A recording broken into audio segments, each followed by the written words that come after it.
Good morning बच्चों। मैंने पिछली वीडियो में आपके लिए गजानन माधव मुक्ति बोध का जो आपको स्टेंजा बताया था, तो मैंने वहाँ तक बता दिया था जिंदगी में जो कुछ भी है और जो भी है स्वयं स्वीकार है, और यहाँ तक बता दिया था मुझ पर क्यों तुम्हारा ही खिलता वह चेहरा है। अब आगे के लिए आपको मैं बताती हूँ कि सचमुच मुझे दंड दो कि भूलूं मैं तुम्हें भूल जाने की दक्षिण ध्रुवी अहंकार अमावस्या।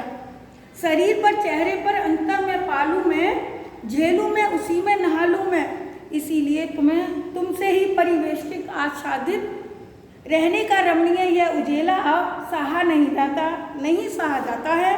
ममता के बादल की मंडराती कोमलता भीतर पिराती है, कमजोर और अक्षम अब हो गई है आत्मा। यह झटपटाती छाती को भव्यता डराती है, बहलाती सहलाती आत्मीयता बर्दाश्त नहीं होती है।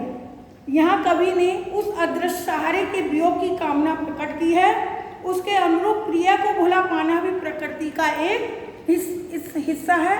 उसके लिए बताते हैं, कवि कहते हैं, इष्ट के प्रति स्मृति और विस्मृति का भाव होना स्वाभाविक भी है, अतः मैं अपने इष्ट को भुला देना चाहता हूँ। मैं चाहता हूँ जिस प्रकार दक्षिण ध्रुव पर हमेशा अंधकार और अमावस्या की हालत बनी रहती है, वैसा ही अंधकार में तुम्हारी विस्मृति पर हृदय में अनुभव करूं।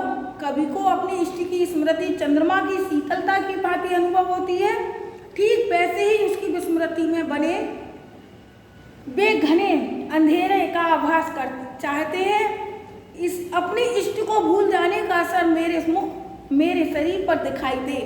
मैं उसकी मधुर स्मृति के अभाव में होने वाले कष्ट को बर्दाश्त करना चाहता हूँ, उस पीड़ा में डूबना चाहता हूँ। जीवन में मोह लगाव की तरह निसंगता भी जरूरी है।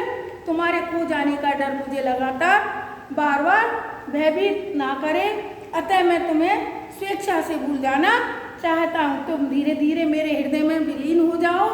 तुम्हारे प्रेम प्रकाश का जो प्रभाव मेरे जीवन का सर्वत्र विद्यमान है, अब वह असहाय हो चुका है, अर्थात अब और लंबे वक्त तक तुम्हारे खो जाने का डर मैं बर्दाश्त नहीं कर सकता। यह ममतामयी व्यवहार जो तुमसे मुझे मिला है मेरे हृदय को ऐसा है दुख पहुंचाता है, अतः तुम्हें बुलाकर उस पीड़ा का अंत करना चाहता हूँ। मेरी अशक्त आत्मा भी अब इस प्रेम भाव को सहन नहीं कर पाती है, क्योंकि भविष्य में होने वाले दुख की याद भर में ही मैं सिर उड़ता हूँ। आखिर कभी ना कभी तो तुम्हें भूलना ही है। तो इसमें विशेष देखिए बच्चों, आ गया होगा समझ में। इसका विशेष भाषा तत्सम निष्ठ खड़ी बोली है, अनुप्रास रूपक अलंकार का सुंदर प्रयोग किया गया है, माधुर्य गुण संपन्न भाषा है, मानवीय गण अलंकार का सहज प्रयोग किया गया है, स्वर मैत्री तथा शब्द मैत्री भी इसमें विद्यमान है। अब देंगे इसका दूसरा वाला, सचमुच मुझे दंड दो कि हो जाऊं पाताली अंधेरी गुफाओं में विभ्रों में, धुएं के बादलों में बिल्कुल मैं लापता कि वहाँ भी तो तुम्हारा ही सहारा है। इसलिए कि जो कुछ भी मेरा है या मेरा जो होता सा लगता है, होता सा संभव है, सभी वह तुम्हारे ही कारण के कार्यों का वैभव है। अब तक तो जिंदगी में जो कुछ था, जो कुछ है सहज स्वीकारा है, इसलिए जो कुछ भी मेरा है वह तुम्हें प्यारा है। तो इसमें कवि ने प्रिया को दृढ़ता से भूल जाने का वर्णन किया है।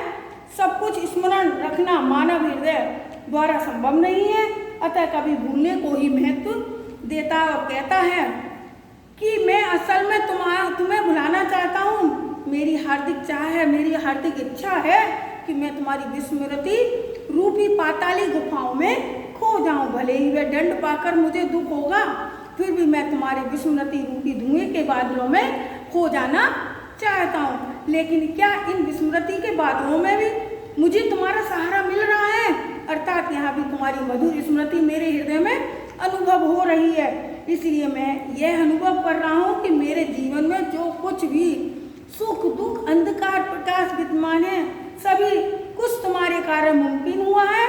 इसलिए मैं हर स्थिति को तुम्हारी प्रसन्नता के लिए सहज रूप से स्वीकार करता हूँ, उसे मैं अपनाता हूँ। विशेष में भाषा शुद्ध है, मधुर है, गुण संपन्न भाषा है, रूपक, उपमा और अनुप्रास अलंकार है, तत्सम तद्भव शब्दों का सुंदर प्रयोग हुआ है, उपमानों की नवीनता में आकर्षण है, कभी अपने जीवन के हर उपलब्धि का श्रेय अपने इष्टमित को देना चाहता है।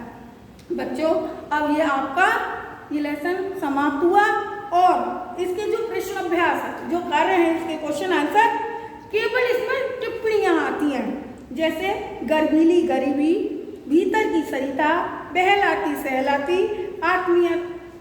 आत्मीयता, ममता के बादल, ये 4 टिप्पणियां हैं। केवल इसी बोर्ड के एग्जाम में इन्हीं चारों में से 1-2 जरूर आती है इसमें से हर साल। तो और जैसे ये व्याख्या, जाने क्या रिश्ता है, जाने क्या नाता है, जितना भी उड़ेलता हूँ भर भर फिर आता है, दिल में क्या झरना है, मीठे पानी का सोता है, बीता है ऊपर तुम, मुस्काता चाँद ज्यों धरती पर रात भर, मुझ पर त्यों तुम्हारा ही खिलता वह चेहरा, इसकी व्याख्या करने के लिए कभी आ जाती है और इसके अंदर से क्वेश्चन करने के लिए आ जाते हैं। तो बच्चों, ये वर्क अपनी बुक में, कॉपी में कर लेना और जो समझ में ना आए मेरे व्हाट्सएप नंबर से पूछ लेना। Thank you.